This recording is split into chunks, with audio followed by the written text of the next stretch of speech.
বড়াই গ্রামের দাবি কি? স্বাধীনতার 53 বছর অতিবাহিত হয়ে গেল। বড়াই গ্রামে কোন স্টেডিয়াম আছে?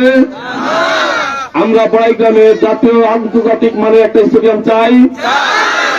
আমি ব্যক্তিগতভাবে আপনাদের কাছে বলছি, যুব সমাজের কাছে বলছি, বাংলাদেশ জামাত থেকে এমপি পদপ্রার্থী, যদি তোমাদের সহযোগিতার সমর্থন পেয়ে এখানে এমপি হতে পারি, আমার প্রথম প্রতিশ্রুতি যুব সমাজের জন্য এই বড়াই গ্রামে 100% একটি আধুনিক মানের স্টেডিয়াম তৈরি করবো ইনশাআল্লাহ। আসসালামু আলাইকুম ওয়া রাহমাতুল্লাহ।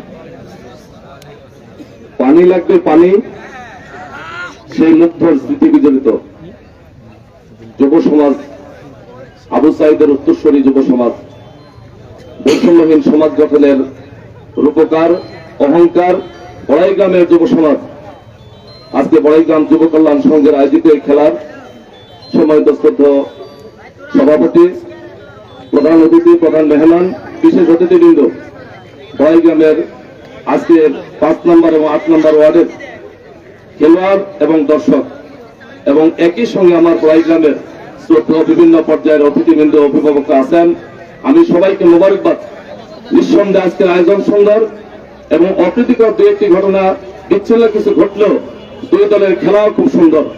আমরা মোবারকবাদ জানাই দুই দলকে, অত্যন্ত সুন্দর ভারসাম্যপূর্ণ একটা খেলা তারা উপহার দিয়েছে। দুই দলকে ধন্যবাদ। টাইব্রেকার এরা লটারি, শুধুমাত্র একটু কাপটা খুলে দেওয়ার জন্য এতটুকু, এর বেশি কিছু না। সেই ক্ষেত্রে দুই দলকে ধন্যবাদ দিচ্ছি, তারা সুন্দর খেলা দেখা দেওয়ার জন্য। এখন বড়াই গ্রামের দাবি কি? স্বাধীনতার 53 বছর অতিবাহিত হয়ে গেল। বড়াই গ্রামে কোন স্টেডিয়াম আছে? আমরা বড়াই গ্রামে জাতীয় আন্তর্জাতিক মানের একটা স্টেডিয়াম চাই।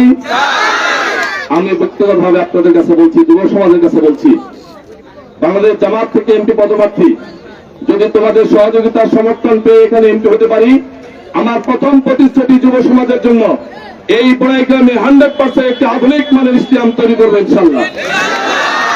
এই প্রতিশ্রুতি দিয়ে এই মাঠটা নিয়মিত খেলা হোক, খেলা অব্যাহত থাকুক, এবং এই মাঠে সুশৃঙ্খলভাবে খেলা অব্যাহত রাখার জন্য এই বড়াই গ্রামের যুব সমাজকে উদাত্ত আহ্বান জানিয়ে কথা শেষ করলাম। আসসালামু আলাইকুম ওয়া রাহমাতুল্লাহ।